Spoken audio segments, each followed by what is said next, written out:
Beetle.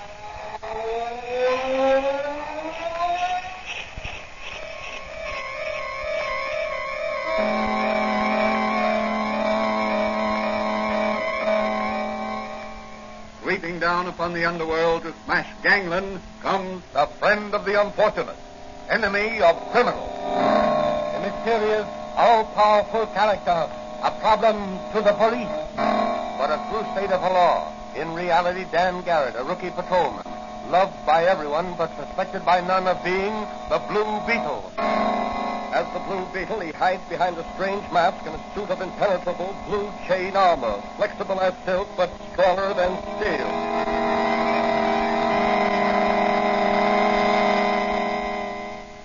Today's episode of the Blue Beetle is entitled The Sea Serpent.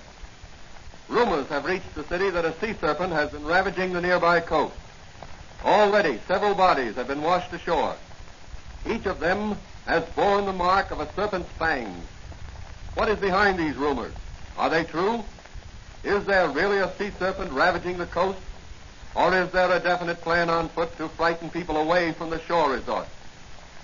As our story opens, Dr. Franz is listening to the radio while dusting the shelves of his little apothecary shop and awaiting the usual morning call of his young friend, Patrolman Dan Garrett, who in secret is really the Blue Beetle.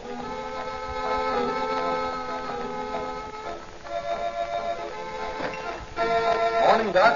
Oh, hello, Danny. Hey, what's that, a radio? Don't tell me you're going to modernize this quaint little shop of yours. No, it's not that bad.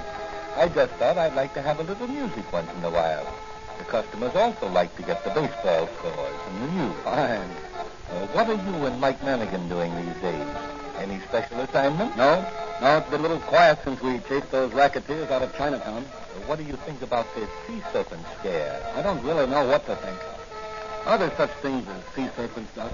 Well, the term Sea Serpent has been associated with huge dragon-like creatures we read about. But as a matter of fact, a serpent can be any size. According to reports, the bodies of these bathers who were bitten showed signs of having been poisoned. That's strange. We interrupt our regular program to bring you a special news bulletin. Breaker City. The body of another bather was brought ashore by lifeguards this afternoon. The bather, a man about 50, showed signs of distress while swimming about 300 feet offshore. His cries for help were immediately answered by lifeguards who rushed to his rescue. However, when brought to shore, he failed to respond to efforts at respiration and died on his way to the hospital. Doctors who examined the man reported finding marks upon the man's leg resembling snake bites. They contend that the man did not drown, but died from the effects of poison. Late news dispatches will be given over this station as received.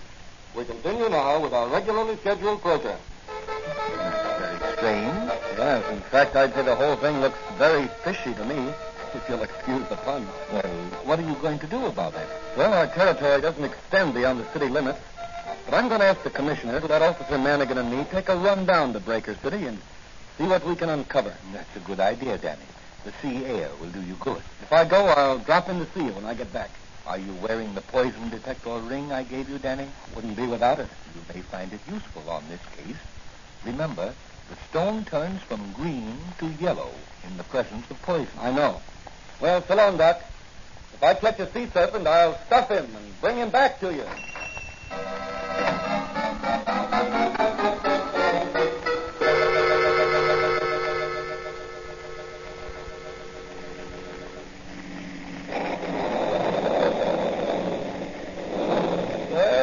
It's dark driving through these pine woods. Yes, and the rain doesn't make driving any easier. You know, it seems kind of strange to be working on a case in cities. They don't feel right somehow. I guess I must have feel of the police cap and the shine of me police badge. You still look like a cop, Manigan. Do I, Danny? Yeah. Nobody'd ever mistake you for anything but an honest-to-goodness cop. Well, then that's what I am. And I'm proud of it. Hey, say, there's a light ahead. Oh, that must be the lake house. Maybe they can put us up for the night. We can drive over to Breaker City in the morning. Yeah, that's a swell idea. I'll pull in and you run in and see if they can take care of it. Okay.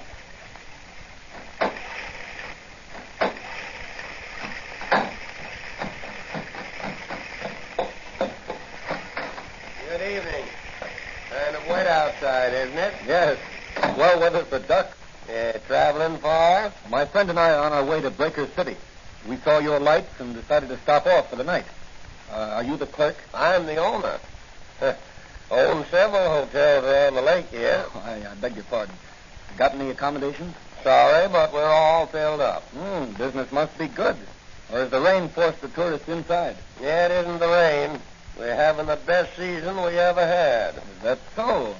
I thought the summer resorts were complaining about poor business. Not here at Pine Manor Lake. Well, I guess we'll have to keep going. It isn't far to Breaker City. You'll find plenty of accommodation there. Well, if you're filled up, they'll be too. I hardly think so. They're not doing so well this season. This Sea Serpent scare seems to be keeping people away from the seashore. But one man's misfortune is another man's gain. We seem to be getting the business that usually goes to the seashore.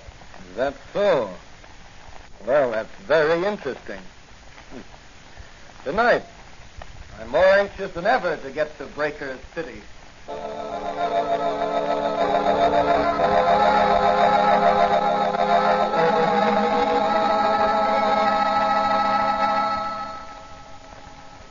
Say, Danny, this is a swell room they gave us overlooking the ocean and only $4 double. Yes, we must be the only guest in the hotel. The lobby is as dead as a museum after closing hours. How about a bite to eat before we turn in? That's a good idea. Let's go in the coffee shop here. Sir? Gentlemen? What'll it be? Some Java, a piece of apple pie a la mode, and a slice of cheese. Okay. Yours, mister? Well, my friend here is dieting, but I'm hungry. Bring me a glass of hot milk and a toasted roll. For such a husky lad, you're a small eater, Danny. But what I eat makes muscle. Hey, look through that window out there on the boardwalk. Isn't that Joan Mason of the Chronicle? Yeah. Well, she's coming this way. And there's a man following her. Hey, Danny, come on. Take your hands off that girl. Dan Garrett. Beat it, Wade Gayer. I'll croak you. You and who else? Drop that gun. Oh, yeah? Well, how do you like this? After him, Danny. I can't run. He got me in the leg. Is it bad? No, just a flesh wound. I'd better stay here and look after you and Miss Mason. Oh, Danny, I was never so glad to see anyone in my life. Are you all right? Yes, but what about Officer Manigan here? He can't walk. I'll be all right if Danny will lend me a shoulder to lean on. Oh, come on, Mike. We'll get you into the hotel and call a doctor. In the morning, we'll send you back to the city, a wounded hero. Okay. But right now, I want that piece of apple pie a la mode with cheese and the cup of Java.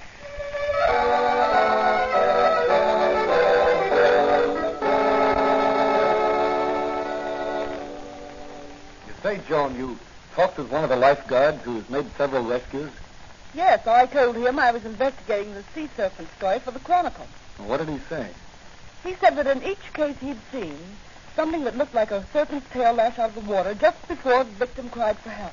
Well, have you found anyone else who claims to have seen the sea serpent? No, I haven't. That's strange. Yes, isn't it?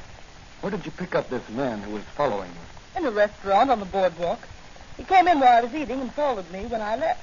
Well, this sea serpent scare is either a practical joker's plan gone haywire, or it's a well-thought-out scheme to ruin the season for Breaker City. Doesn't look like a joke to me. Mr. Downs, the owner of this hotel, is ready to commit suicide. He's losing thousands of dollars every day. Well, you better get some sleep. I'll see you in the morning. What about Manigan? Oh, I'll put him on the train and ship him back to the city. The doc said his wound wasn't serious, but he won't be much help to us here. How about meeting me out on the pier? They're pulling in the nets at sunrise, and they may catch a sea serpent. I'll be there with some salt for his tail.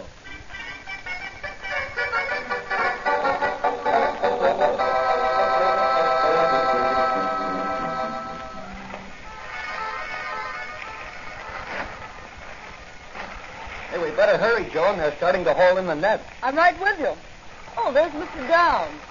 I want you to meet him. Good morning, Mr. Downs. Oh, hello, Miss Mason. This is Dan Garrett. Beautiful day, sir. Maybe to some people, but not to me. You seem down in the mouth. You'd be down in the mouth if everything you'd strive for was gradually slipping away from you. I understand you're financially interested in Breaker City. I own the Sunset Hotel, for one thing. This Sea Serpent business is making it tough for you. Tough is not the word. I'm on a special assignment from the New York City Police Department investigating this case. Oh, are you? Well, I certainly hope you can clear up this mystery. It's costing us hotel and concession owners thousands of dollars a day to keep open. And there's no business except day excursionists. Well, I'll certainly do what I can. Suppose you and Miss Mason come with me. I want you to meet Professor Meredith. He's an authority on fish and such things, and he's in charge here. I'd like to meet him. All right, boys. You can begin hauling in the net. Oh, Professor Meredith. Oh, good morning, Mr. Downs. Good morning. I'd like to have you meet Miss Mason of the Chronicle, Mr. Garrett of the York City Police. Oh, I'm happy to meet you both. Thank you. By the way, who's that man standing over there? The one with the dark hair. Oh, that's Fred Nash, one of the lifeguards. Yeah, and he's the man. Yes, I thought I'd seen him before. I beg pardon? I was just telling Miss Mason how long it'll be before you pull up the net. Oh, they're pulling them up now.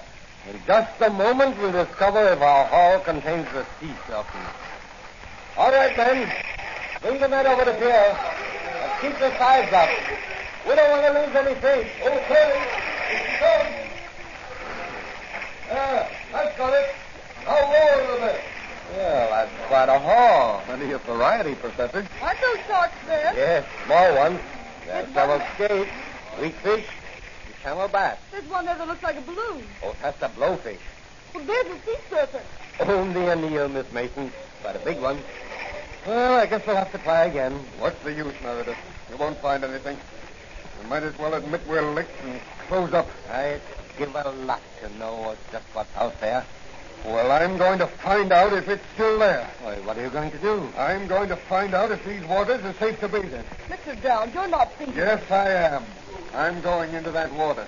If the sea serpent is there and wants human flesh, he can have mine. That's madness. What have I got to lose? I have no family. Everything I have is invested in this beach. If I can bathe here, so can everybody else. I'm going to get it over with. Stop him. He's gone crazy with water. Hey, you lifeguards, grab him. Oh, there he goes, right off the pier. I'm going after him. No, Dan.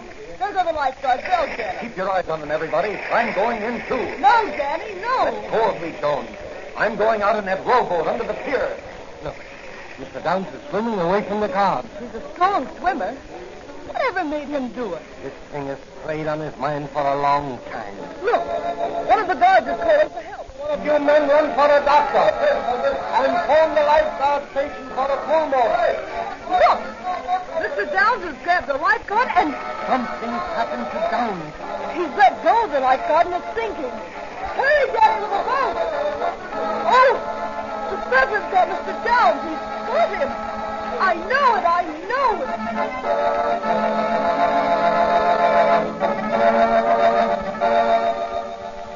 What is this slimy thing that lurks in the waters off Breaker City? Is it a sea serpent or a poisonous fish? Will Danny solve this mystery, or will the Blue Beetle have to go into action?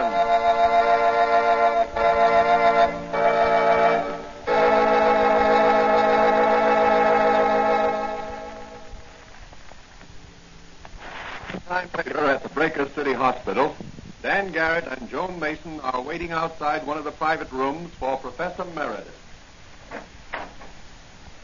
How is he, Professor? Mr. Downs is dead. Dead? Yes. Didn't the pulmotor help him? Mr. Downs didn't die from the effects of submersion. He died from the effects of a poisonous bite. Then you think... There were 2 punctures on Mr. Downs' leg, like those left by the fangs of a fairly large serpent. No one saw anything in the water. Strange how the effect of that serpent's bite is exactly like the bite of a cobra. The reactions are identical. Could it be a water moccasin? You don't find water moccasins in the ocean, and their venom doesn't work in the same way. It works on the blood. Cobra venom works on the nerve center, paralyzes the muscles, controlling the act of breathing. Could it be a fish? I hardly think so. No. The punctures were more like those of a fairly large snake. There aren't any cobras that live in the water, are there? The nearest thing I can think of is a serpent which is found in the tropical waters of the Pacific Ocean. But it's never been found in these waters. Well, I've found out what I want to know. What are you going to do now? I'm going back to the city to check with my friend Doc Franz. He may be able to help on this case. When are you coming back? I'm not sure. Well, I think I'll stay a while and see what else I can pick up in this case for my newspaper. Okay, but keep away from those 2 lifeguards. They're bad medicine.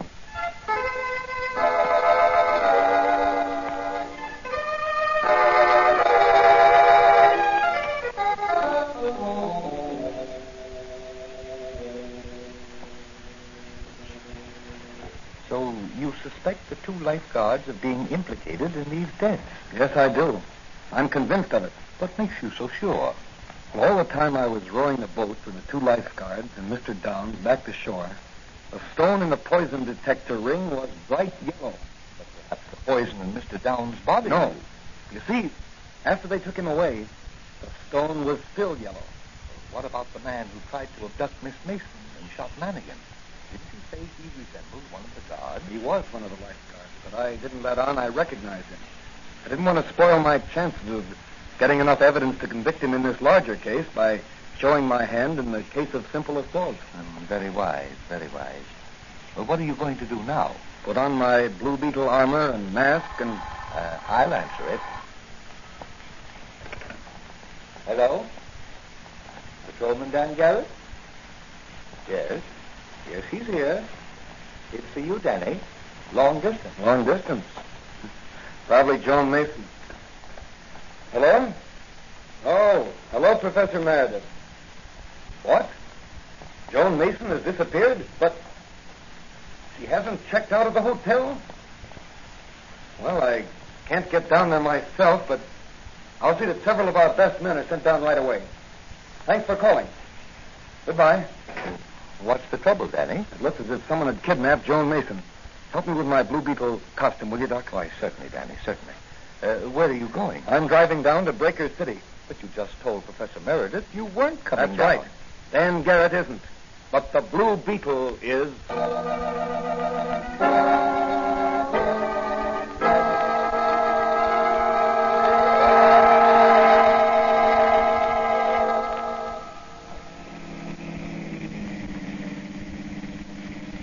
Certainly pleasanter driving down in the moonlight than it was in the rain.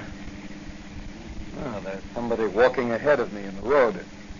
He's got a long stick and a flashlight. Probably been fishing by moonlight. Want a lift? Oh, thanks, mister. Gee, you're going to a masquerade in that costume? Yes, as the Blue Beetle. Say, I've heard of the Blue Beetle. You have, huh? What do people say about him? Well, they say he's a crusader against crime, and that he's invulnerable. Probably the truth. Gee, that's swell. Where are you going? Oh, I'm taking a ride in the moonlight. Were you going fishing in the moonlight? No, I'm going home. Oh. I thought that was a fishing rod you had there. No, that's for catching snakes. Here, you see the forked end on it? Oh, yes. Yes, I see it now. What do you do with the snakes? Sell them. Sell them? Mm-hmm. To whom? Oh, a couple of fellas back there in the woods. What do they do with them? Eat them? Eat them? No, folks don't eat rattlesnakes. You mean to say you catch rattlesnakes alive and sell them? Sure. Dead rattlers ain't no good to them fellas. Say, if I gave you $1, do you think you could lead me to the place where these fellows you mentioned live? Well, sure I can. But you don't have to pay me $1, mister. I'll take you there for nothing. Okay, son. But you'll get the $1 just the same. I'll turn around at the next crossroads. We'll pay a moonlight visit to your rattlesnake buyers.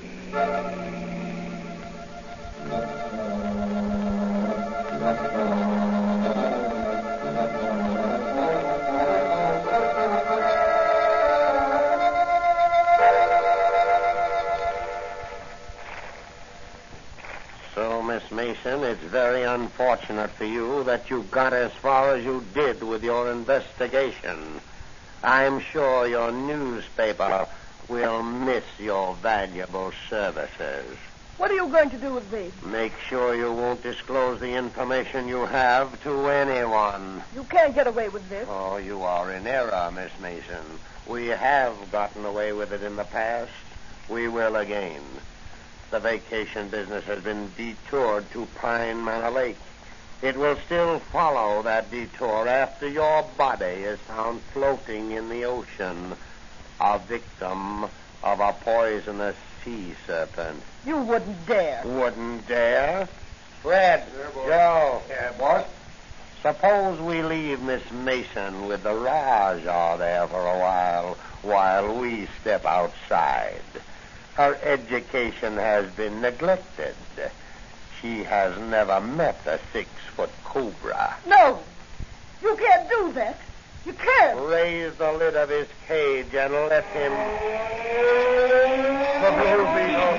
Yes, the Blue Beetle.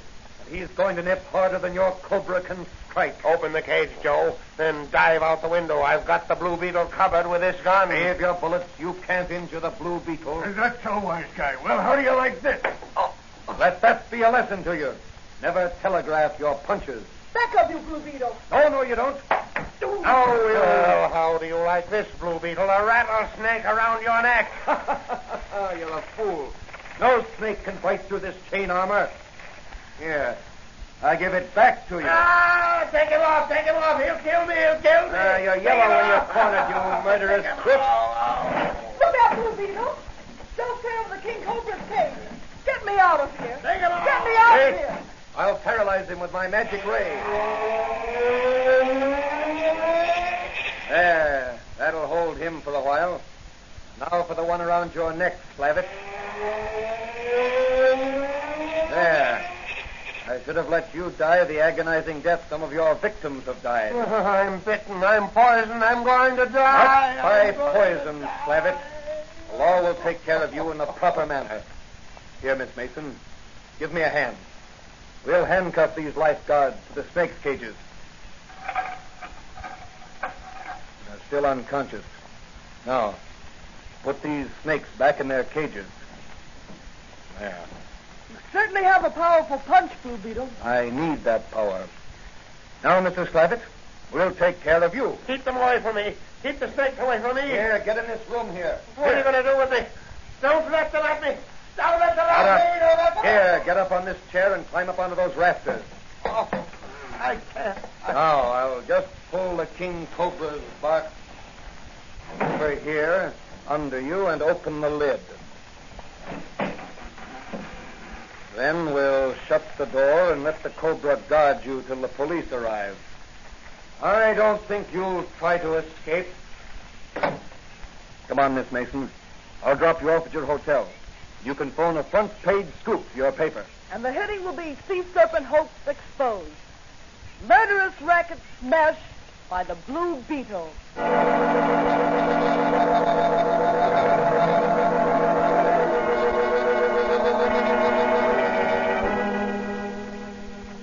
But, Danny, how did the lifeguards operate? They couldn't take the Cobra into the water with them. No, they extracted the poison from his poison sacs. Used it in 2 hypodermic needles taped together. The hypodermic syringes were small and easily concealed in the palm of their hand. But when did they inject the poison into their victims? As they rescued them. If some poor devil was taken with a cramp and called for help, the lifeguards would swim off or row out to him. Then when they got to him, they'd put their twin needles in him and give him a shot of poison. Those points made a double incision. Then they'd bring him into shore to die a painful death from cobra venom. Well, what were the rattlesnakes used for? To feed the cobras. Professor Meredith told me that. Oh, I see. Well, how do you account for the stories of people actually seeing the sea serpent? Oh, they let their imaginations run riot after the lifeguards started the serpent story. I see. And you got your first clue from the poison detector ring I gave you? Yes, Doc.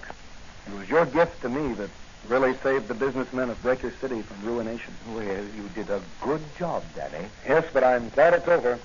I never liked snakes, and I'll fight them whether they crawl on their bellies or walk on 2 feet.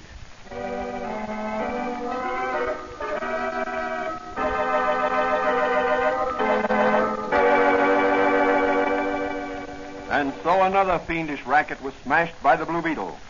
What will Dan Garrett's next assignment be? Where will the Blue Beetle strike next in his crusade against the underworld? These questions will be answered in the next episode of the Blue Beetle.